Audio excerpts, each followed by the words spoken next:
Hello, everybody. Welcome to Counselor's Couch 101. I'm Jim Stump, a licensed marriage and family therapist in California.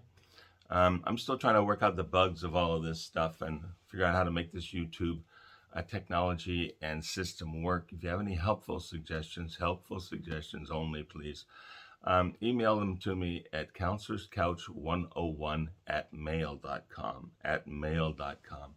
If you have any questions about issues you're going through, stories you want to share, or ideas or suggestions, please send them over there too. Today, I bring you a story of two rocket scientists. They used to say there were 6 million stories in the naked city. Well, they have to be a lot more than that now.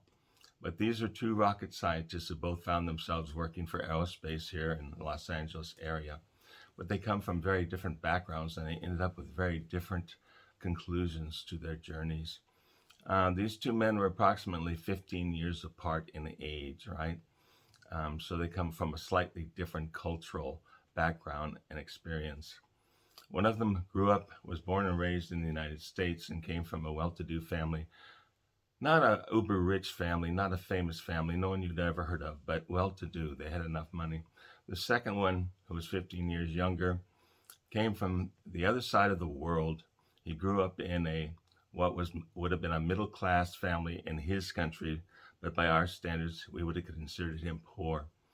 The first guy, 15 years old, as soon as he was old enough, he was sent off to boarding schools and military schools and like that, and then on to university. And he was eventually recruited by aerospace companies and trained and brought on to work for them. The second gentleman went through all the education he could get in his country of origin, and he was scouted and recruited by an American aerospace company, which brought him over here to the Los Angeles area, enrolled him in a university, paid for all of his education and his living expenses while he trained. When he graduated from that university, they gave him a job. He was able to establish a home, and he's able to go home and marry his high school sweetheart. Now, the first gentleman, he was a big guy, about 6'4", a bull of a man. He just took what he wanted. If he saw a woman, he took her. If he saw something he wanted in life, he just went out and got it and enjoyed it. And when he was done with it, he discarded it and moved on, didn't care who he hurt. The second gentleman was family-oriented. He wasn't the oldest. He was born somewhere in the middle of a large number of siblings, and he learned to value family and thought that was the most important thing in his life. The funny thing, Ross should say something that was similar for both of them. As undergraduates working on university degrees, their college professors came to these gentlemen, different times, different places, different states actually, and they asked these gentlemen to solve very complex mathematical equations that the professors couldn't solve. The professors came to them to solve their equations for them, and they did, by the way. And when they went on and got to advanced degrees and so forth, they were immediately taken up in employment and given very good wages. Well, the first guy finally married a woman, took her and just went off and married her after a short period of time. And they had children over time. And as this family grew up, the children grew to hate this guy. This guy, he would use his razor intelligence to embarrass and humiliate people in public, just cut them down and make them feel as low and as stupid as he possibly could. Really used his intelligence for negative purposes. The second man, you never would have known he was intelligent at all. He had an interest in people. He wanted to get to know them. He would spend time talking to people and forming relationships.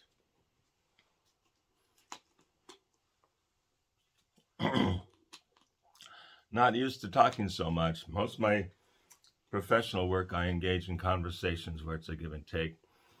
I have to get used to telling these stories and learn how to tell them better, but there we are. Anyway, as we're going along, both these gentlemen worked on a lot of aerospace, probably government projects, weaponry and like that. And they worked on satellites, and they helped put a lot of these things in the air. I think the second one was working on the Hubble in some way. A lot of this stuff was top secret, and they did a lot of their work in bits and pieces, so they didn't know the entire project. But they put these things together.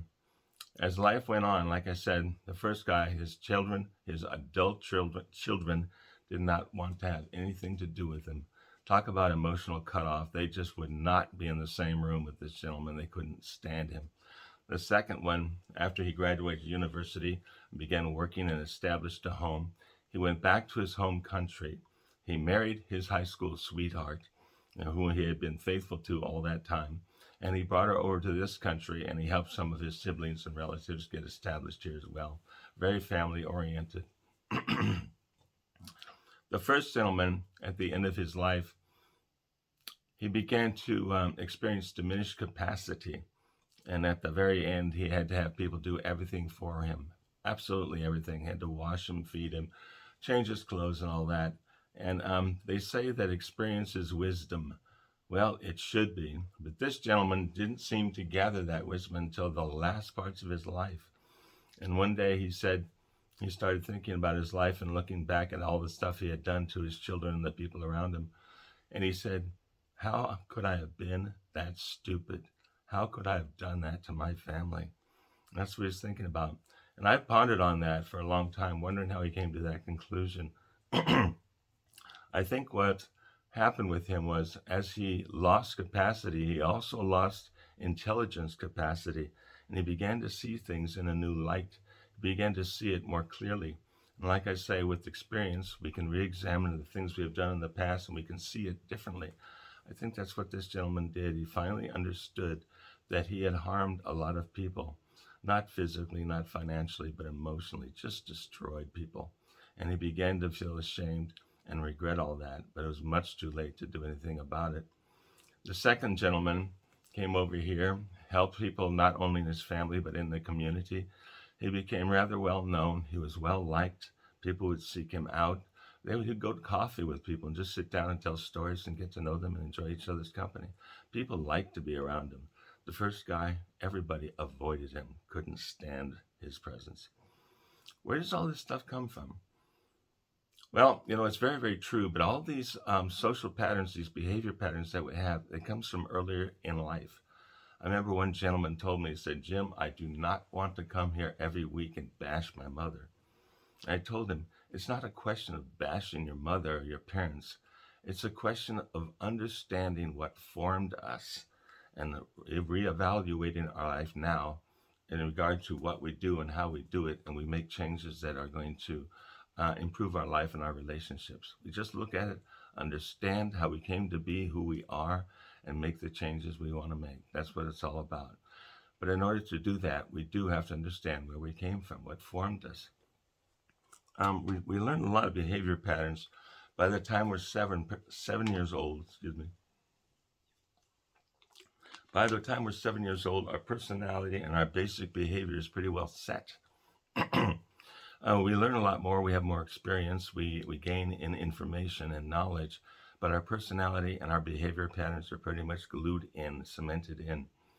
And what happens over time is the things that worked for us when we were 7 years old don't necessarily work for us when we're adults, when we're 25, 30, 35, and etc.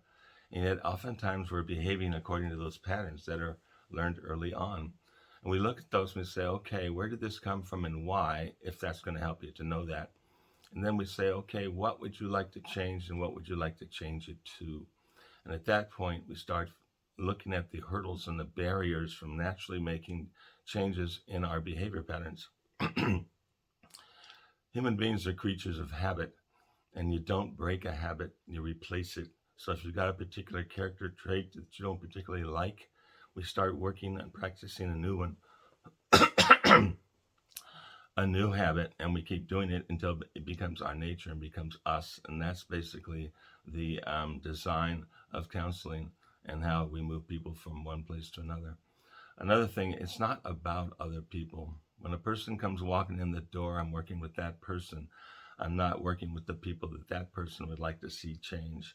But there is a way to change your relationships with other people, and change other people's behavior by the way you behave with them, by the way you respond with them. And that's the type of thing we can discuss here in these little episodes. So, 2 rocket scientists, one of them died alone, had a pretty much a good deal of money at home, and children who didn't like him. The second one is still going. I doubt that he's still working in aerospace, but he's a very friendly guy, very popular.